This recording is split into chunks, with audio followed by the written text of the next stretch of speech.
Assalamualaikum. Hari ni kita nak buat sambal pecel versi saya. Hak ni resepi daripada arwah mak saya.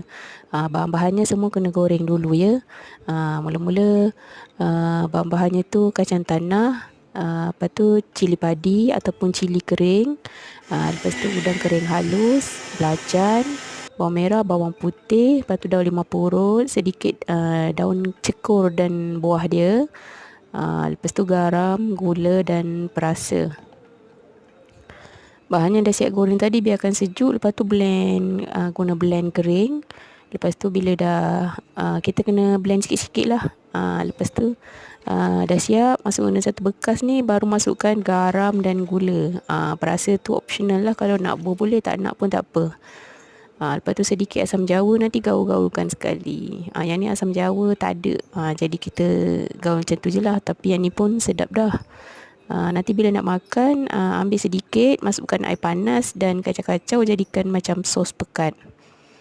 Yang ni dah siap lah, kita simpan. Boleh simpan tahan lama juga ni kalau simpan tempat kering dalam peti sejuk, okey juga.